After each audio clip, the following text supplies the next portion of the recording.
in my personal opinion, I always feel that you end up taking more risk by taking no risk. You got the guy in the bag right there. That's exactly what Andy is like. Andy had an epiphany. Yeah. Assured. Insured. Are you sure? Hi guys, welcome to another episode of Assure, Insure, Are You Sure? With me, Amanda Chang, Andy Chan, Andrew Marco, and our special guest, AIA Financial Services Director, Jamson Chia. Hi Jamson, and you're also a father of 3, right? Yes. How are your kids? They are 13, 11, and 9. Oh, nice. That's Girl, boy, girl. wow. In 2 years. That's very consistent. Yeah. Kudos to my wife. absolutely. But of course, you really a textbook. Good job, Textbook. Mrs. Chia. Right, so in the last episode, we spoke about retirement dreams and how we plan to get there. So I went out on the streets, to kind of gather some sentiments.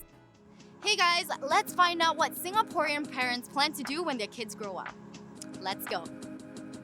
What do you wish for your children's future? To be successful, to be financially stable. to be happy, to be able to do what they love to do. High educated, earn a lot of money to support their family.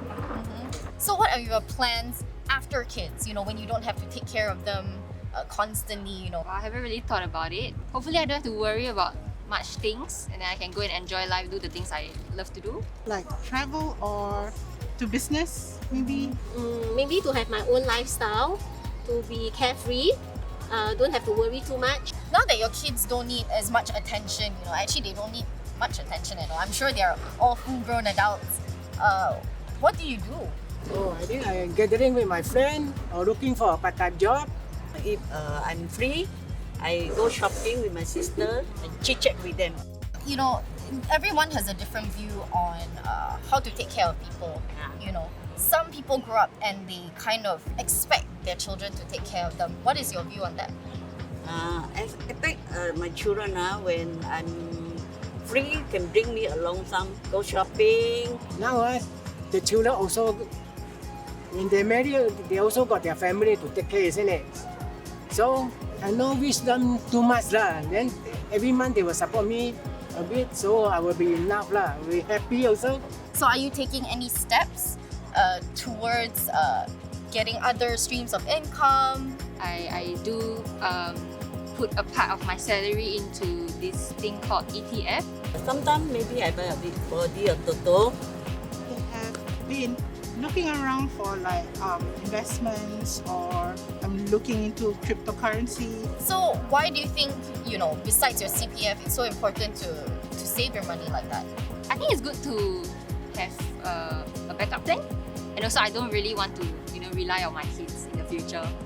As it is right now, I am taking care of elderly parents, and I know that it gets very difficult. So I feel that I don't want to put my children in that kind of situation. So I have to prepare myself and prepare for the future so that my children won't be in this situation that I am in right now.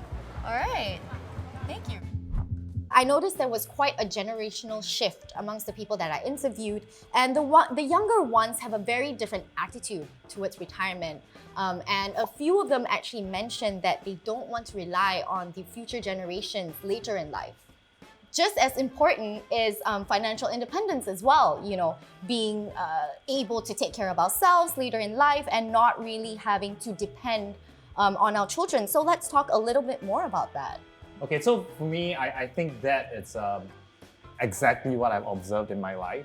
My parents are pretty conservative and traditional, and their mindset is that even though they are much more well-to-do than I am, they still want me to give them money as a symbol that I'm a filial son, But when it comes to me, my generation, I don't want my kids to give me money when they are old, If I want to be as little of a burden to them as possible. To me, my mindset is that I'm gonna do my job until they're 18 and you're 21, and then that's it, you're on your own, and then and then we are friends, kind of equals.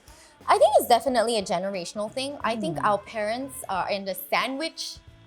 Is it sandwich generation? They call it sandwich generation. So they are kind of Supporting the parents and at the same time raising kids right? at the same time. Can you tell us a little bit more about that? So pretty much I was very lucky whereby my parents actually, as they were raising us up, they actually had the vision in mind whereby they wanted to be independent and do not need to depend on us, unlike their parents, because they were in a situation where their parents were dependent on them, and at the same time they were struggling to actually raise the three of us up. So with that in mind, they actually put in a lot of effort to actually plan way ahead, to the extent where right now I'm really lucky to say that my parents do not need my support. You don't have to support your parents, right? So did they plan their retirement like really well? Yes, they had. By the time they were around 55, they've got a couple of properties that's fully paid up, and it generates a lot of rental income for them to the extent where at age 55, they're actually working because they want to and not because they need to. Well, I managed to, interview quite a few young people, and they believe that they don't strive for a luxurious lifestyle. They said, they're okay with just saving enough for their retirement. But then what's really weird, because I said, okay, so during your retirement, what do you want to do? I want to travel. Yeah. So travel takes money though, exactly, right? Exactly. That's right. Yeah. That's right. So besides all of this also, I would say a lot of them also forget one very important factor, inflation. Yes. Yes. Inflation rate is roughly about what, 3-4% 3 to a year, 4%, roughly, yeah. an average, right? Like when we were young, our chicken rice were like $1.50, $2, and now it's $3.50, $4. That's right. Yeah. The other issue that I see is in some of the people's way of planning is they are way too conservative when they are younger. And they're always, my parents told me that, I should only go for fixed deposits. I'm sticking strictly to fixed deposits. But in my personal opinion, I always feel that you end up taking more risk by taking no risk. You got this guy in the bag right there. That's exactly what Andy's like. Andy had an epiphany. Yeah. But I totally understand that. Right? Especially when you're younger, take on a little bit more risk, because that's where you have got a much longer horizon to bounce back. That's where I really feel that for the younger generation, time is on your side. Make full use of time with compounding effect of returns. You can essentially grow your money to a sizable pot. Yeah, it's really interesting because my mom is extremely conservative, but she's not that old. I mean, she's what, 50, mid-50s, and my dad, who's quite a bit older, he's also equally conservative. So growing up, I never knew what investments are, or all these little things. I don't know what they mean. And my mom had a fixed deposit account for me when I was very young, and that money kind of grew until the end. She kind of just gave it back to me. Oh, that's nice. Last year. What are you gonna do with it? I'm putting it back in another fixed deposit. Jamson, what do you have to say to that? For him, should he put it back in a fixed account? Or should I take it out and do something? What should he do with it? Typically, because you're very young, I would encourage you to maybe just keep 6 months of what we call by fixed expenses as a buffer. And if you are really risk adverse, maybe you can put out of $10, $4 back into the fixed deposit, and $6 you may invest it in a slightly riskier asset class, like for example equities. Or if you're really, really risk adverse, you don't mind, investing a little bit over the longer period, ETF or unit trust may actually work quite well for you as well. And I know what those mean. Now you know what ETF and unit trusts are. So, I know you said that your parents your parents are quite conservative when it comes to, saving money and things like that. Okay, so a little bit of context about my parents. They are both freelancers, right? So their income is erratic as well. So from them, I actually learned a lot, right? Both positive and negative aspects. I would say that they are semi-ready for their retirement.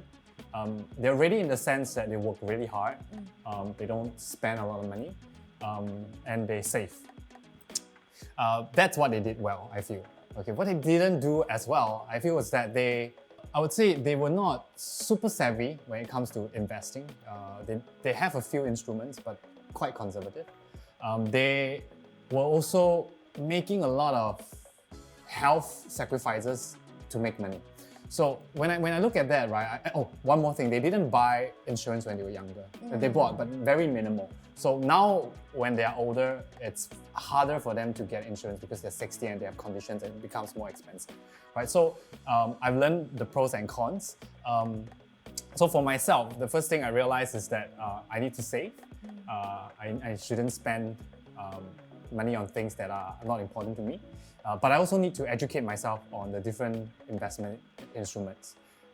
And then, I think this is the key. They spend so much of their time and effort and energy on making money that they really neglected their health, right? So they are not the healthiest, they don't have the healthiest lifestyle routines, they don't sleep well, they don't eat very well. And I worry for them, right? So whatever money they've made now, whatever savings they have now, if they do fall sick, touch wood, but if they do fall sick, they're gonna have to spend a huge chunk of that or even all of that on the treatment, and that it's not a good quality of life. So for me, I learned that I am spending quite a bit of my income right now to uphold a certain health routine for myself, and I spend it on my kids as well. So that's for me, I find it's very important. I mean, if you're gonna work so hard only to end up, sick or not in the best condition, then you can't enjoy what you worked for. Yeah. So I think there is definitely a generational shift between how the older generation views it and our generation. I actually grew up with very how do I describe my parents? My parents are very interesting people. They're watching. Not conservative. Oh. They're not conservative. So they pretty much let us do whatever we want. They just want us to be happy. But one of the things that my father said to me growing up, he said, my goal here is to make sure that the next generation does better than our generation. But it's not so much the financial sense, but holistically, emotionally, mentally, That's very forward thinking. So today we are going to be having some fun activities with all four of us.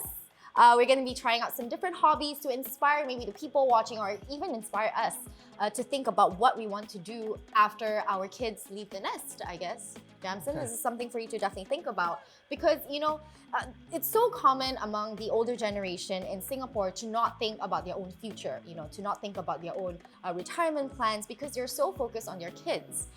Based on AIA 360 survey results, 70% of parents in Singapore would rather sacrifice their dreams just for their family needs. 70%. What? Yeah, I would. Andy included. Jamson, what do you have for us? My son is really into Rubik's Cube. Okay. It's a very, very old school game, but it really bonded a lot of our families together. We spent a lot of family time together. And So are you good at the Rubik's Cube? No. Oh, How does a family does everyone how do you? I think they all have their own Rubik's Oh, Cube. I see. Right. Yeah. Okay, that makes sense. I thought And five people would the be like, family okay, is well, just I think looking we at should my go. son and like, wow, very good. Very good. Ah, I see. There you go. Oh, that's a son. Oh, that's is that your your son? son? Yeah, that's my son. Okay. Oh. Ooh. Is he attending medical school right now? What's- Oh, Does he practice every day? yeah, for 2 weeks. During the Two last weeks? Yeah, And- during and the he- last holiday. and Oh, he's this that- is from nothing to 2 weeks. Yeah. What? I've been trying my whole life. I can only do one side. Wow! He just dropped the mic. He just, He just dropped the cube. cube. like I got it. Ah! Got it. Damn. Can all your children do that? No. Are you slowly training all of them to do it? He's training all of us to do it. Yeah. It's our turn now. I'm. Can I say I'm colorblind? No, Will it help? you're clearly not. Could even hold it. This box makes no sense to me. Oh. No way. Wow. Come on, y'all. Oh, God, what the? You got one side? Damn, I can't see. I'm this. It's like M&Ms to me. It's like a packet of M&Ms that just spilled open. What the? It looks exactly the same as when I got Oh it. yeah! Jamson wow. kind of got a few, he got the white side. Oh, it's not. Wow. Yeah. And a few of them.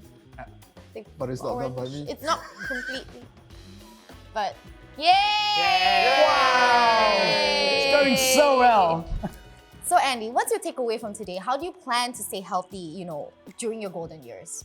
Yeah, after our discussion, I think I'm looking at retirement as something more balanced, more rounded. So yes, we do need to take care of our finances, but that's not enough, right? We need to take care of our health, make sure that we are healthy, make sure we have good routines.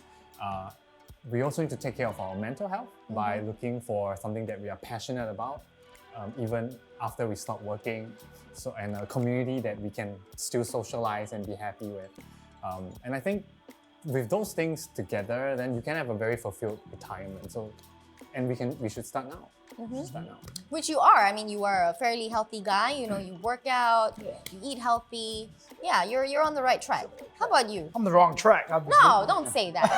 You're great. I think what I take away from today is about, I don't know what investments are or like any of those things. So what these two guys have been saying is start now. And I think, when I go home after this, I'm probably gonna like Google some stuff. Think about it. And like find out how to make money. This is my retirement Rubik's Cube. Okay. How about you, Darmson? To me, I always feel that it's never too late to start, like what you mentioned earlier on, and creating a better financial future for yourself indirectly also helps your children create a better financial future for them in the process. And pretty much, to me, financial planning is pretty much like Rubik's Cube. It may be all jumbled up at the initial start, but with the proper guidance, with the proper formula, it can eventually be solved at the end of the day. Having said that, we have come to the end of today's episode. We hope that you have gained some insights. Please share with us in the comment section below what you would do when your kids are all grown up. We would love to know. Until then, maybe we'll see you soon. Bye. Ciao. Bye.